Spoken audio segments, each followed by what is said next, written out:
문화재요? 해시계요. 옛날에는 특별하게 뭐 있었다고는 생각 안 하는데요. 해시계니 뭐 자격론 이런 거. 과학문화재요? 생각이 잘 안 나는데요. 근데 과학문화재 하면은 뭐냐면 추국이나 뭐 그런 거 생각이 나죠. 첨성대요. 첨성대랄까. 또 조선시대 같은 경우는 뭐 추위 같은 거가 있지 않겠습니까? 과학문화재라는 말이 귀에 익지는 않지만 첨성대는 우리나라의 과학문화재 중 가장 흔하게 불리우는 이름이다. 이것이 첨성대가 수학여행 답사 일정의 1순위로 오르는 까닭일 것이다. 그러나 많은 사람이 첨성대를 과학문화재로 기억하지만 정작 첨성대를 대하는 태도는 진지하지 못하다. 실망이 앞서기 때문이다. 첨성대의 명성에 어울리는 장대한 규모도 발견할 수 없고 어떤 용도로 어떻게 쓰였는지 생긴 모양으로는 짐작하기도 어렵다. 그래서 게시판에 성의 없는 안내 문구를 베껴 쓰는 것과 기념사진을 찍는 일로 첨성대에 대한 관심과 기대를 접기 일쑤다. 그러나 생각해볼 일이다. 첨성대에 대한 기대가 과장된 것은 아니었는지 과학에 대한 우리의 잣대가 틀리지는 않았는지 말이다. 국보 제31호인 첨성대. 동양에서 가장 오래된 천문대로 알려져 있으며 1300년이라는 장관 세월 동안 본래 지어진 그 모습 그대로 전해져 오는 국내 유일의 석조물이다. 세종실록 지리지는 첨성대에 관한 기록을 다음과 같이 전한다. 633년 신라의 선덕 여왕이 쌓고 속이 비어 있어서 사람들이 가운데로 올라갈 수 있다고.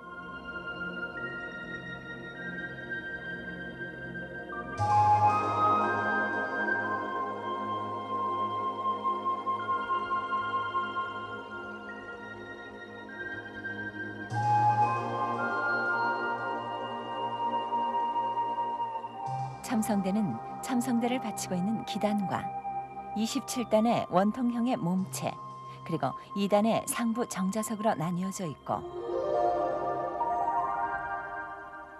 27단의 원통형 몸체 한가운데인 13단과 14단 사이에는 남향한 창을 두었다.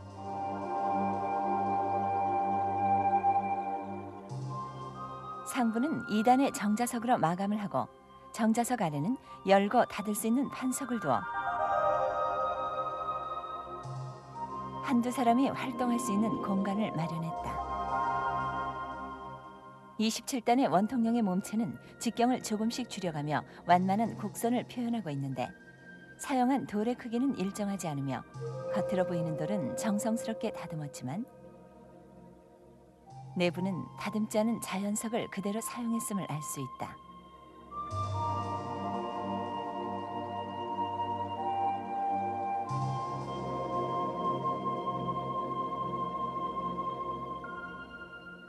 많은 사람들이 첨성대는 그 속이 비어있는 걸로 알고 있지만 사실은 12단까지 흙과 돌로 채워져 있다.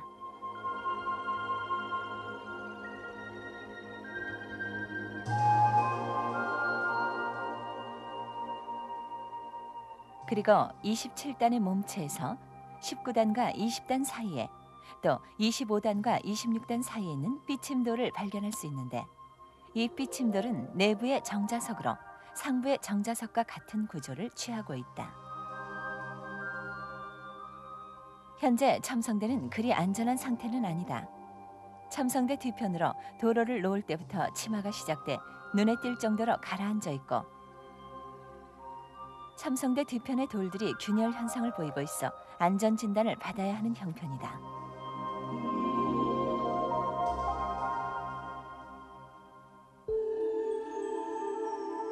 신라시대 사람들이 어떤 방법으로 별을 관측했는지에 대한 기록은 없지만 그 생김새로 봐 사다리를 이용해 아래 위를 오르고 정자석의 판석 위에서 별자리를 관측했을 것으로 추측하고 있다.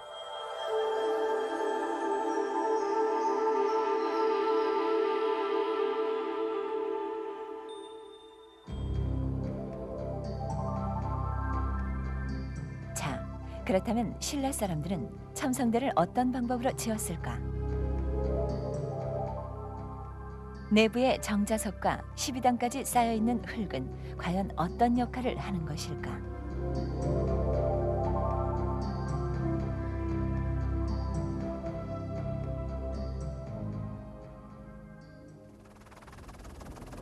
첨성대 축조 과정의 의문을 쉽게 해결할 수 있는 단서가 있다.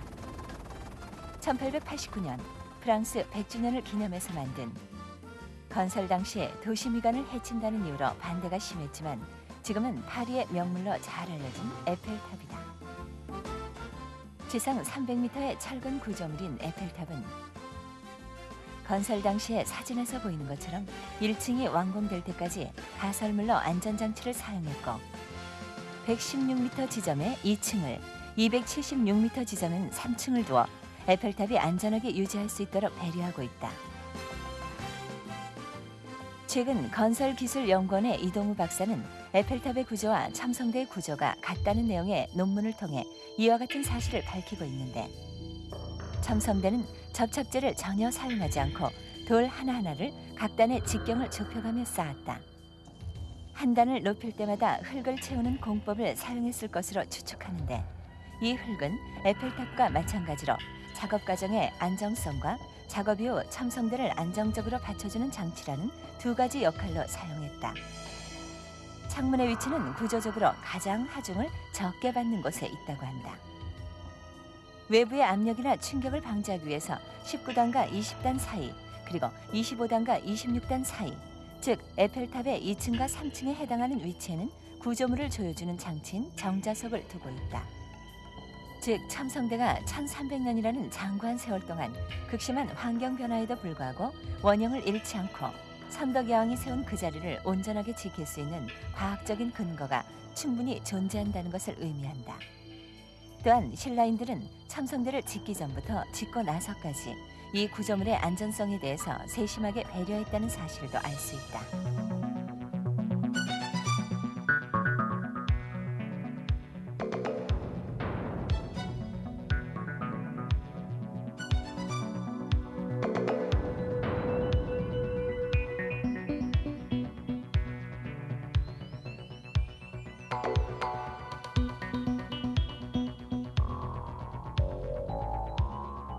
만약에 12단까지 흙을 채우지 않았다면 첨성대는 온전할 수 있었을까? 심하게 일그러져 그 원형을 유지하지 못했을 거라는 추측이 가능하다. 또 한 가지 흥미로운 사실은 첨성대 축조 과정에 수학 공식이 응용되었다는 점이다. 몸체를 이루는 원통형에서 1단의 원과 27단의 원의 비율이 5대3으로 나타나고 첨성대의 높이와 기단의 대각선이 5대4의 비례를 보인다. 우연한 현상에 불과한 것일까? 첨성대의 축조 과정에서 볼 수 있는 일정한 비례 형식이 우연이 아니라면 삼국시대에 이미 수학이 구체적으로 응용되고 사용되었다는 것을 의미한다. 그렇다면 백제시대에 지어진 건물의 경우는 어떨까? 서동여로 유명한 무왕이 건립한 미륵사지. 폐사지가 된 이곳에 유일하게 절터를 지키고 있는 석탑이 하나 있다. 바로 미륵사지 서탑으로 불리우게 된 탑이다. 직선으로 뻗어가다가 살포시 반전하는 맵시가 여간 곱지 않은 탑 날개와 정연한 체감률로 안정감을 주는 중층 구조에서 탑을 쌓은 공력이 보통이 아님을 엿볼 수 있다. 현대의 건축 기술로도 이 정도 규모의 석탑을 쌓는 일이 그리 쉬운 일은 아닐 듯 싶다.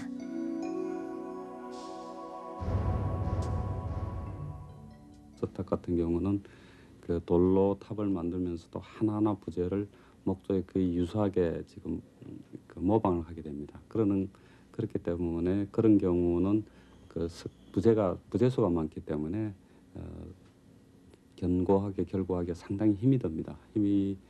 동탑도 마찬가지로 그런 문제점이 있었고, 이것이 통일신라 시대가 뒤에 내려가면은 석재 부재를 여러 개 사용하지 않고 덩어리 석재로 사용하기 때문에 후대에 내려가서는 축조하기가 상당히 쉬웠습니다. 그러나 그 동탑 정도까지는 석조 부재를 여러 부재를 사용하기 때문에 견고하게 짜맞추기가 상당히 목조 건축까지 힘들지는 않았지만은 굉장히 힘들었던 그런 건조물이었습니다.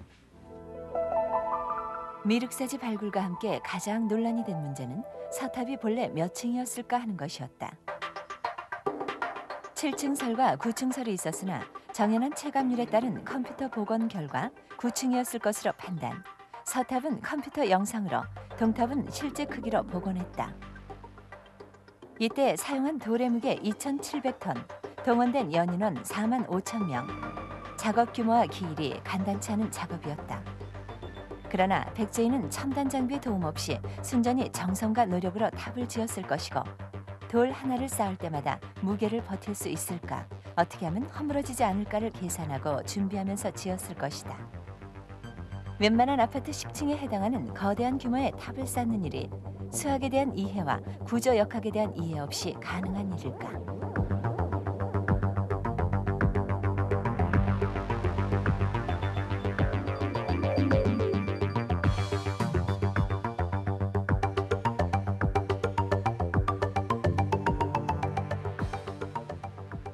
미륵사지는 독특한 가람 배치 형식을 취하고 있다. 중앙의 목탑을 중심으로 동서 양쪽에 동일한 양식의 석탑이 서 있다. 목탑이 서 있는 본원과 석탑을 세운 동서 벼론이 결합한 특이한 배치다. 간결하면서도 화려하고 화려하면서도 흐트러지지 않은 균제되고 절제된 백제의 건축 미학을 짐작할 수 있다.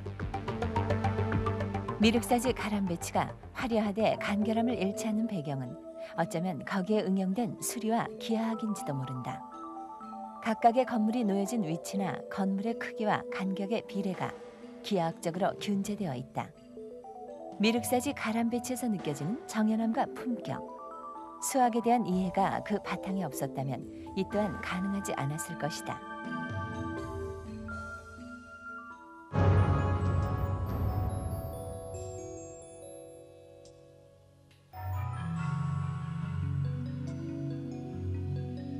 불국토를 염원했던 신라인들의 소망이 응축되어 있는 곳, 불국사.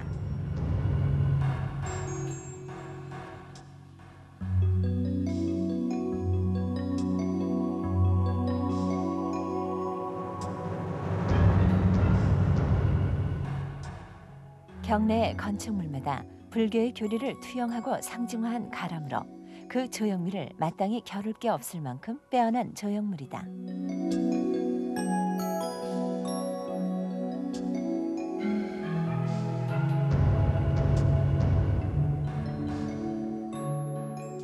불국사에는 여느 절에서 볼 수 없는 엄정한 기품이 살아있다. 그리고 그 기품은 불국사 앞마당에서보다는 대웅전 넘어 불국사가 한눈에 들어오는 곳에서 보다 확연하게 느낄 수 있다.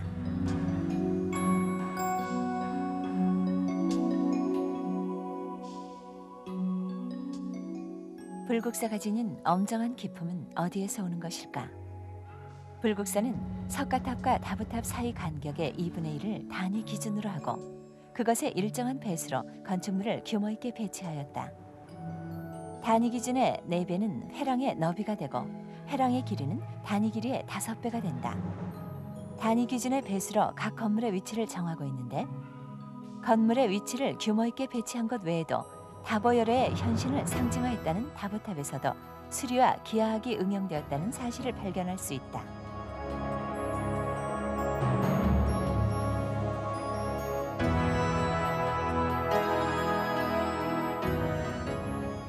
불국사는 그 자신이 엄정하면서도 활짝 피어서 더 이상 아름다울 수 없는 다부탑의 화려함까지도 수용하고 품어낸다.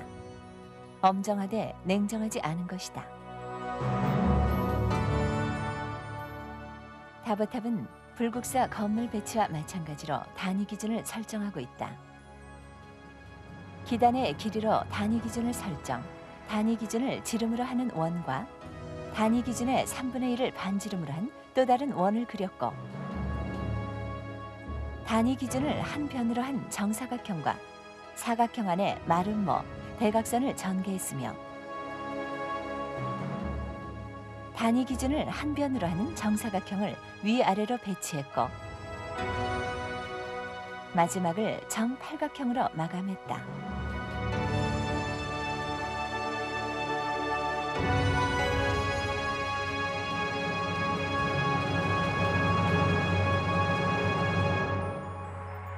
불국사는 수학을 바탕으로 태어난 조형물이고 예술이다. 그리고 그 수학이라는 것은 애써 배우고 익힌 학문이 아니라 목수와 석공이 오랜 경험을 통해 직관적으로 터득하고 운영해온 미감이며 아름다움에 대한 통찰일 것이다.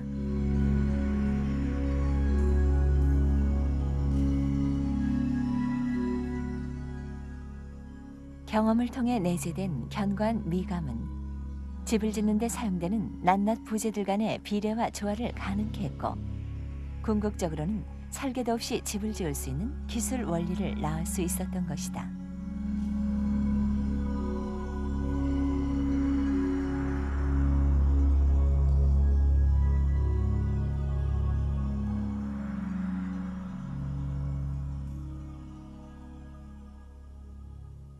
컴퓨터 안에서 건물을 설계를 하려면은 이제 코드화 작업을 해야 돼요.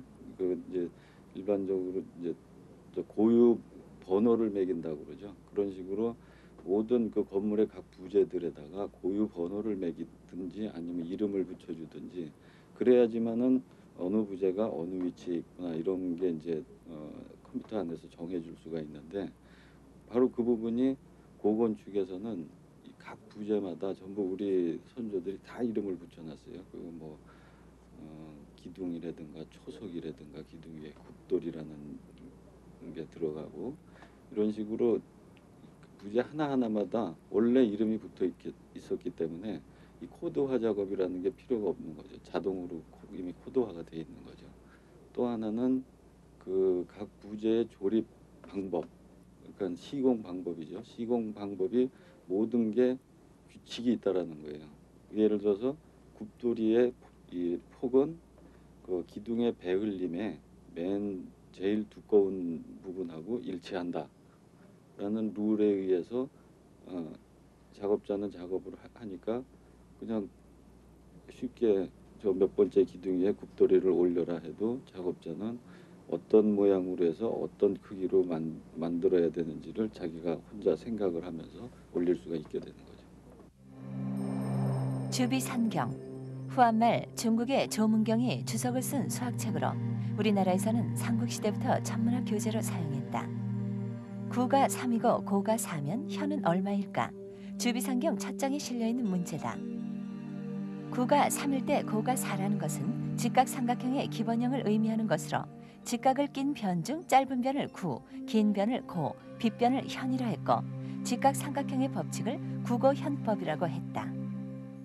피타고라스의 정리는 피타고라스 정리가 나오기 이전 1000년 전서부터 이미 직각의 양변의 각각의 제곱은 빗변의 제곱과 같다는 얘기는 이미 벌써부터 쓰고 있었다는 거죠. 1000년 전서부터. 그러나 동양 사람들은 아주 그 직관적인 것만 생각했지 논리적으로 체계적으로 증명을 못했다는 거죠. 그렇다고 해서 구고현법의 증명 방법이 존재하지 않는 것은 아니다. 주비산경은 오직 한 장의 그림으로 구고현법의 내용과 증명을 동시에 나타내고 있다. 직각삼각형의 증명 방법 중 가장 완벽하다고 평을 받는 증명 방법이다. 첨성대는 주비산경의 내용을 반영하여 축조되었다. 피타고라스의 정리는 알지만 구고현법은 모르는 게 우리의 현실이다. 이 현실이 곧 우리의 전통과학에 대한 인식 수준은 아닐까.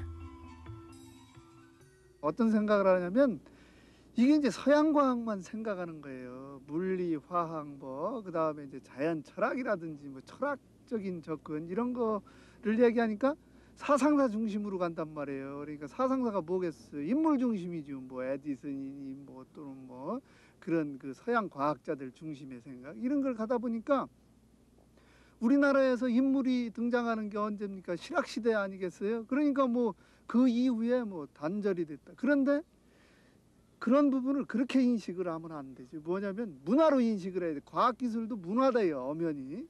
그래서 문화로 인식을 하면 문화의 3대 요소가 있죠. 그죠? 배워서 공유하고 그다음에 다음 세대에 전달해주는 그 맥은 면면이 끌어 넘치는 겁니다. 그것이 기록으로 남았든 안 남았든 핏줄로 이어져 내려오는 것이죠.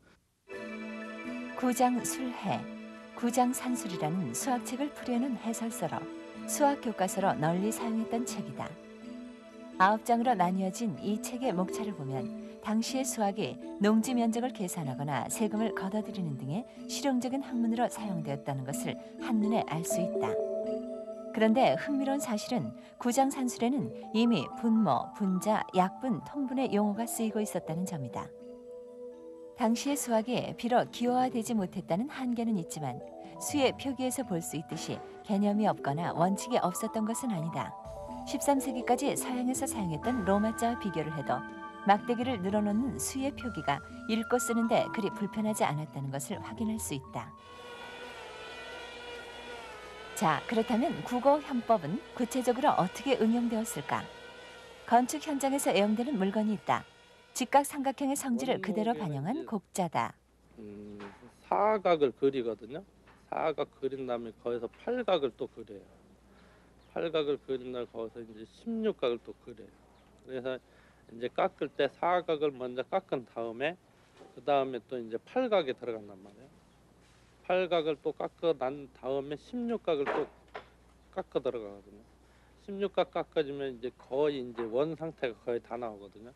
거기서 이제 16각을 또 32각으로 돌려요. 32각을 돌리면 이제 원형이 나오거든요. 원에서 사각을 만들 때는 사각에서 원을 만들 때와 반대로 치목을 하면 된다. 이 경우는 국어 현법이 치목 과정에서 응용되고 있는 예인데 곡자 하나로 집 한 채를 지었다고 해도 과언이 아닐 정도로 곡자의 용도가 다양하고 요긴했다. 옛날엔 일단은 직각삼각형을 의미하는 직각자를 썼습니다. 이제 그런 걸 곡자라고 그러는데 그 곡자를 가지고 모든 것을 이제 계산하는 걸로 이제 생각을 했고, 그래서 동그랗게 원을 이렇게 땅에다 그려놓고, 그리고 이제 곡자가 아니라 아까 같이 노몽을 아주 갖다 세웁니다. 이제 막대를 갖다가 이렇게 세워놓고, 그러고서 이제 아침에 이제 해가 뜰 때에 뜨면서 그 그림자의 길이 그림자가 그 원하고 만나는 점을 원에다가 찍고, 그리고 마지막 해가 질 때 또 다시 그 그림자가 원하고 그리고 만나는 시점이 있습니다. 그걸 딱 잡아가지고 연결을 하면은 그것이 동서를 가리키는 겁니다. 그러니까 먼저 찍은 거는 서쪽이고 또 나중 찍은 거는 동쪽이 돼가지고 그 동서가 딱 되게끔 해가지고 그 다음에 그 가운데를 중심으로 해서 또 수직으로 이렇게 세워놓으면 남북이 가리켜지는 그런 식으로 이렇게 직각삼각형이라는 건 아주 중요한 역할을 한 거죠. 바로 이것이 직각삼각형이니까 그렇게 해서 이용들을 많이 했습니다. 주나라에서 북극까지는 10만 3천리, 북극에서 태양까지의 거리가 23만 8천이면 주나라에서 태양까지 일직선이 되는 거리는 주비상경에 나오는 문제로 국어 현법을 천체 측정에 이용했음을 알 수 있다.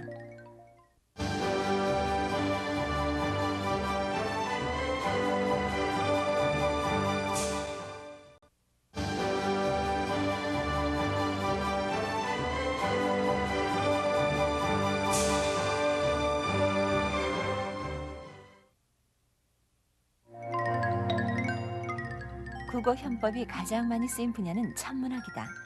직각삼각형의 원리는 방위와 거리를 계산하는 것뿐만 아니라 막대 하나로 낮 시간을 측정할 수 있는 해시계에도 적용된다. 해시계는 오랜 옛날부터 동서양에서 모두 사용했고 가장 최근까지 민간에서 널리 사용했던 시계다. 그러나 앙부일구만큼 독창적이며 과학적인 해시계는 없다. 앙부일구란 소치 하늘을 보고 있는 시계라는 뜻인데 다른 나라 해시계가 단순히 시간만 알 수 있게 해준 데 반해 앙부일구는 하늘의 그림자 끝만 따라가면 시간과 절기를 그리고 절기마다 달라지는 일출과 일몰 시간을 동시에 알려주는 다기능 시계다. 앙부일구가 반구로 된 점을 착안해서 그 제작 과정을 연구해보면 놀라운 사실 하나가 발견된다. 그것은 당시의 사람들은 낮 동안 태양이 반원을 그리며 돈다는 점과 지구가 둥글다는 사실을 알고 있었다는 점이다. 그리고 앙부일구가 읽어내는 태양의 움직임은 24절기라는 과학적인 시간 개념을 낳기도 한다. 24절기라는 것은 음력 가지고 날짜 가지고 자꾸 계절들을 생각하니까 계절이 안 맞으니까 계절을 맞추기 위한 태양 운동을 나타낸 거예요. 그래서 태양이 15도 이동할 때마다 태양이 이제 한 바퀴 지구를 돈다고 치고 이제 거꾸로도 마찬가지니까 그러니까 15도 이동할 때마다 절기 하나씩을 준 거예요. 그래서 동지서부터 그 소한, 대한, 입춘, 우수, 경칩하고 이렇게 나가든지 아니면 입춘서부터 쳐서 돌려가든지 해서 15도마다 그러니까 15일 전후에 한 절기씩이 바뀌죠. 그러면 정확히 양력 날짜로 그래서 절기라는 것은 입사절기는 양력 날짜에 딱딱 맞습니다. 그래서 양력 날짜입니다. 그러니까 음력 속에 들어있는 양력 날짜. 그럼으로써 옛날 사람들은 농사 짓거나 계절을 알거나 하려고 할 때는 음력의 날짜 가지고 아는 게 아니에요. 절기를 가지고 알았죠. 코페르니쿠스의 지동설만이 의미가 있는 건 아닐 것이다. 앙불구에 반영된 천체의 움직임과 그것을 읽어냈던 통찰력 역시 과학사의 소중한 장인 것이다. 막대 하나로 시작된 천문학의 역사는 세종조를 거치면서 눈부시게 변신, 각종 과학기기와 결합하면서 독창적이고 창의적인 천문학으로 변화하게 된다. 규표란 직각삼각형의 원리를 이용해 해그림자를 재는 기기인데 기둥을 규라하고 기둥과 직각으로 놓여진 표면에 그려진 눈금을 표라한다. 세종은 특별히 동표라 불리우는 규표를 만들어 경복궁에 설치, 1년의 날짜 수와 절기를 계산하는 데 사용했다. 세종이 만든 규표는 10m가 되는 노란 구리 기둥과 푸른 옥의 수평 눈금으로 이루어졌다 해서 동표라는 이름을 얻었다. 하루에 한 번 측정을 하는 얘기입니다. 그래서 태양이 정오의 자오선을 통과할 때의 그 그림자를 측정을 하는데 그 그림자를 측정하기 위해서 그 동표를 세웠는데 그 동표가 40자나 되는 아주 큰 그런 높은 그 동표를 사용했습니다. 동표 끝에는 그 횡기가 있어서 그 그림자를 이제 그 규에다 규판은 상당히 컸어요. 한 27m나 되는 그 판에 그 눈금들이 있는데 그 그림자의 길이를 측정을 했습니다. 동짓날에는 그림자가 아주 길었고 하지 때는 그림자가 짧아지기 때문에 그것을 우리가 측정함으로써 계절을 절기를 알 수가 있었죠. 그걸 24기라고 합니다.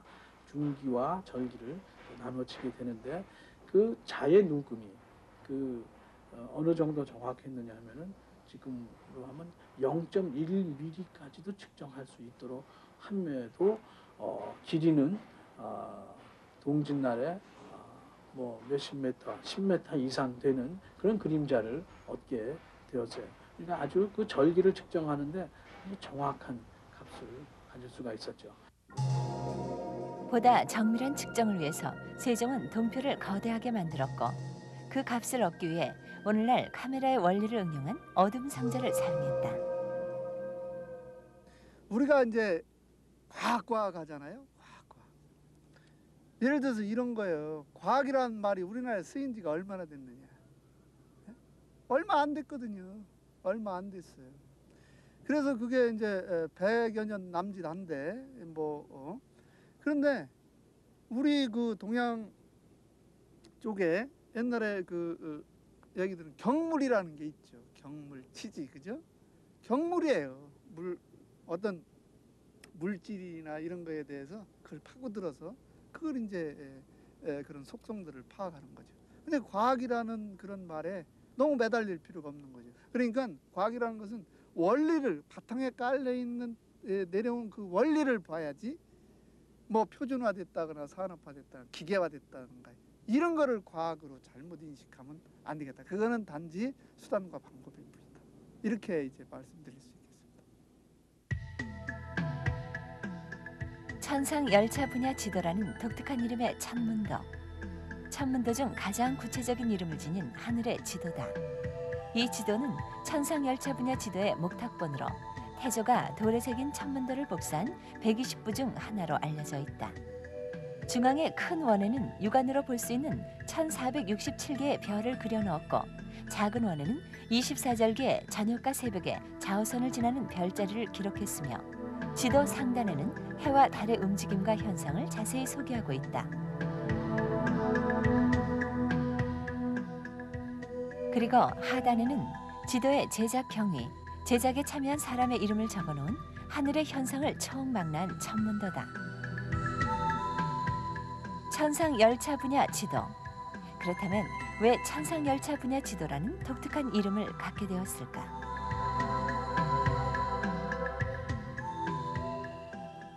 천상, 하늘의 현상을 별들이란 말이죠. 열차, 열과 차 순서에 따라서, 그리고 분야라고 하는 것은 옛날에 어느 별자리는 중국 대륙을 중심으로 했을 때 어느 변방에 속하다. 이 분야는 어디에 속한다. 이렇게 해서 중국 대륙을 중심으로 해가지고 12방위를 논아놨어요. 그런 분야까지, 말하자면 어느 별자리는 어느 분야에 속한다 하는 것까지 나타난 그림이다. 그래서 천상을 열차와 분야별로 한 지도다. 그런 뜻에서 8글자를 택한 이름을 붙인 겁니다. 궁중 유물 전시관의 천상열차 분야 지도. 태조가 조선을 건국한 해에 만든 천문도다. 600년 풍상에 마모되어 그 별자리를 쉽게 구별할 수는 없지만 조선시대 제작되는 모든 천문도의 표본이 되어왔다. 그런데 돌에 새긴 천문도는 하나가 아니라 둘이다. 뒷면에 또 다른 천문도가 새겨져 있다. 두 개의 천문도 중 태조본은 어떤 것일까? 두 개의 천문도 중 천상열차 분야 지도라는 글자가 상단에 놓인 것은 세종의 것으로 밝혀졌다. 세종도 태조와 마찬가지로 돌에 별자리를 새기는 일을 국가적으로 일으켰던 것이다. 뒷면의 것은 태조가 제작한 것으로 천상열차 분야 지도라는 글자가 아래로 내려와 있다. 조선시대에 제작된 천문도는 다양하다. 그러나 특이한 점은 천상열차 분야 지도의 틀에서 크게 벗어나지 않는다는 점이다. 왜 이토록 많은 천문도들을 그리고 돌에 새겼을까? 별에 대한 관심이 유독 크게 자리했던 이유는 무엇일까?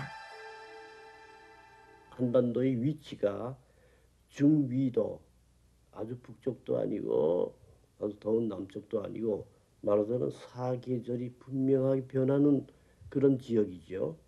그러니까 겨울에서 봄이 기다려지고, 봄이 되면 농사일을 시작해야 되고 해서 계절이 바뀜에 따라서 수확을 한 다음에, 그리고 그 다음 해까지 어떻게 살아남아야 되겠죠.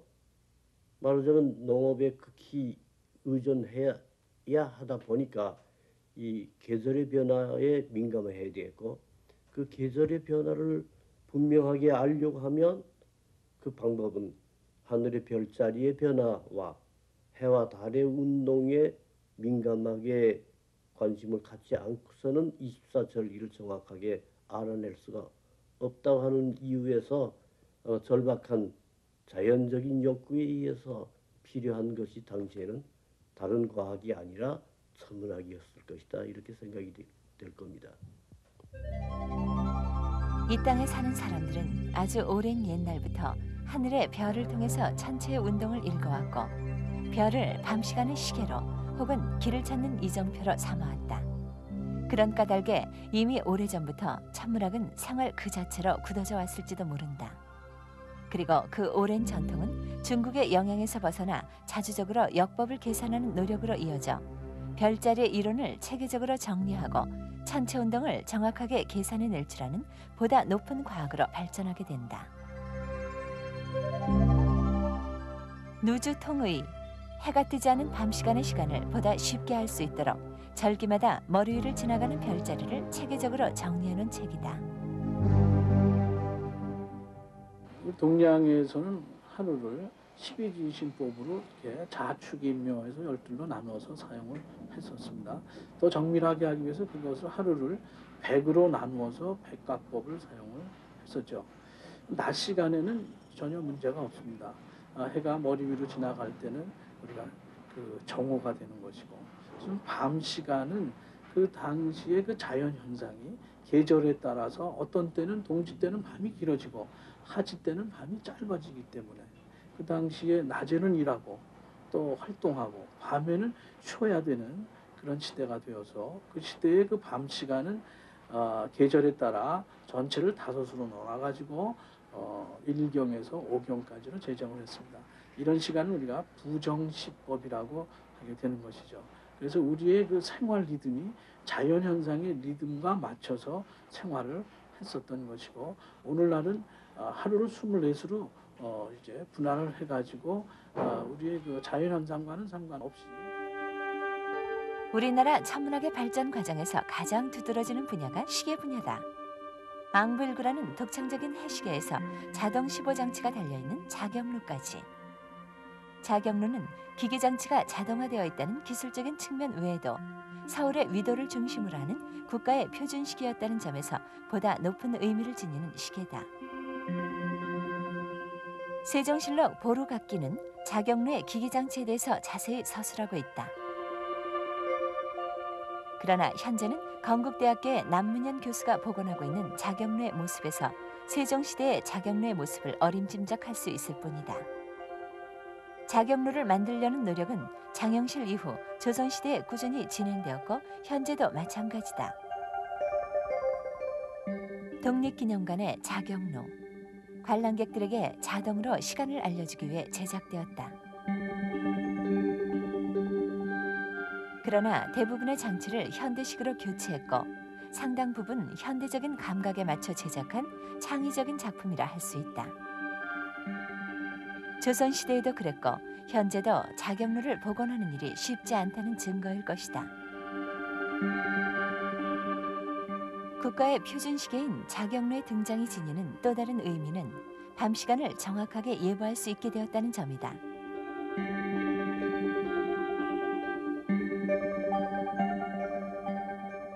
자격루의 시보를 받아 종로에서 밤 시간을 알려주는 시보 체계가 확립되게 된다. 오늘날 시계처럼 그 당시에 그 물시계가 정확하지를 못했었겠죠.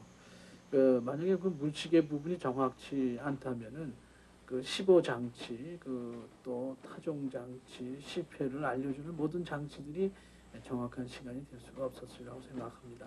그래서 그 물시계가 얼마나 정확한가 하는 것을 표준으로 교정할 수 있는 시계가 필요했을 텐데, 가장 그 정확하다고 할 수 있는 것이 그 천체의 그 운행을 통해서 측정하는 천문시계가 되는데, 그 세종 때에 그 독창적으로 만든 시계가 그 일성정시의라고 하는 시계가 있습니다.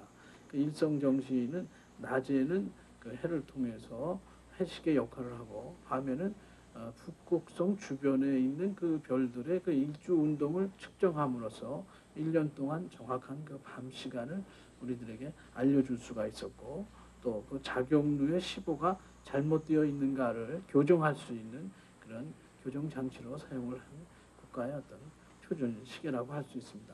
당시에 그 시계는 그 한양을 기준으로 적도 좌표계로 제작을 했었는데, 그 이후에 그 함경도 혹은 그 평안도 그런 모든 그 군문에도 이런 시계들을 표준으로 삼을 수 있도록 이제 보급을 했었던 기록들이 있습니다. 일성정시의는 국가의 표준시계인 자격루 시보를 정확하게 바로잡아주는 또 다른 조선시대의 표준시계로, 낮에는 태양의 운동을 통해 밤에는 별의 일주운동을 통해 낮 시간과 밤 시간을 정확하게 측정한 시계다. 해시계이며 동시에 별시계인 천체의 운동을 밤낮을 가리지 않고 읽을 수 있었던 과학적인 시계가 바로 일성정시의다.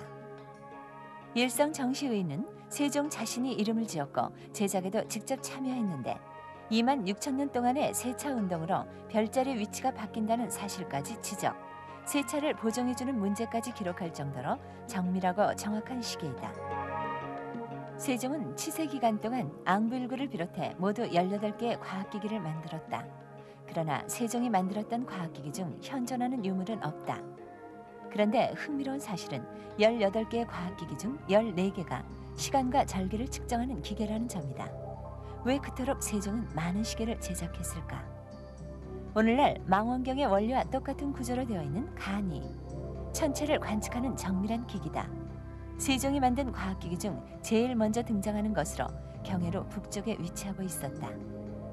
간의란 복잡한 천체 관측기구를 간단하게 만들었다는 뜻인데, 보기에는 복잡해 보이지만 구조 자체는 매우 간단하다. 먼저 수평을 잡는 지평환이 있고, 지구의 자전축과 일치하는 적도환과 하루를 100으로 쪼개는 백각환이 있으며 밤하늘 별자리를 관측하는 사유쌍환이 있다. 두 개의 고리를 움직여 그 사이로 들어오는 별자리를 관측할 수 있다. 후국환은 북극성의 그 위치를 맞추도록 되어 있는 환으로 지구의 자전축과는 수직으로 놓여져 있다. 세종이 만들었던 과학기기들의 제작 순서를 자세히 들여다보면 궁극적으로 세종이 그 과학기기들을 통해서 무엇을 얻고자 했는지를 알 수 있다. 제일 먼저 천체를 관측, 서울의 위치를 측정하는 간이가 등장한다. 대간이뿐 아니라 소간이도 만들어 관천대에 의해서 천체를 관측할 수 있도록 했다. 간이를 만든 이후 천체 관측에 관한 기록을 체계적으로 정리하는 제도를 도입, 관측 기록의 작성 방법과 보고 제도를 확립한다. 그것이 오늘날 전하는 서운간지다. 임진왜란 전에 그려졌을 것으로 추정되는 경복궁 전도. 이 지도는 세종조 당시 왕실의 업무 중 천문학이 차지하는 비중이 어느 정도인지를 가늠케 한다. 임진왜란 전까지만 해도 경복궁의 경회로 주변은 과학관이었다. 경회로 북쪽에는 간이대를 두었고 남쪽에는 보루각의 자경로와 흠경각의 옥로, 관상감, 경복궁 안뜰의 일성정시의 이 기구들은 왜 필요했을까? 바로 칠정산 내편이라고 하는 서울의 위도를 기준으로 하는 역법, 달력을 만들기 위해서였다. 세종은 이 자주적인 역법을 얻기 위해 천체를 관측하고 시계를 만들었던 것이다. 5개 행성, 거기다 1월, 합하면 보통 말할 때는 1월 5성. 1월 5성의 운동을 어떻게 계산해낼 수가 있느냐? 왜 계산을 해요? 우선 계절의 변화, 1년의 길이, 시간의 측정 등등을 하기 위해서 이 운동을 알아야 되겠다. 이걸 어떻게 계산을 했으면 좋겠느냐 하는 거예요. 그것이 칠정산입니다. 그 당시까지는 우리 중국의 그 사대 외교로 중국에서 그 역을 받아다가 저희가 사용을 했었거든요. 중국역을 사용하면은 태양의 움직임과 달의 움직임을 통해서 만들어지는 그 역이 지역에 따라서 좀 틀려지게 돼요. 그래서 우리의 자주적인 그런 역을 만들어서 우리의 위치에서 맞는 그런 정확한 값을 우리가 계산하기 위해서 먼저 관측을 해야 될 것이고 그 외에 또 그 산법을 또 역법을 우리가 배워서 새롭게 만들기 위한 것이었죠. 그래서 결과적으로 그 많은 의기들을 제작을 해서 정밀한 관측을 했고 또 우리의 자주적인 칠정산 내편이라고 하는 그 천체력을 만들게 된 것입니다. 뿐만 아니라 칠정산 외편이라는 서양의 천문학을 우리 것으로 완전히 소화시켜내는 천문역법을 탄생시켰다. 막대 하나로부터 자주적인 역법까지 우리의 수학과 천문학은 그렇게 창의적으로 변화해 왔던 것이다.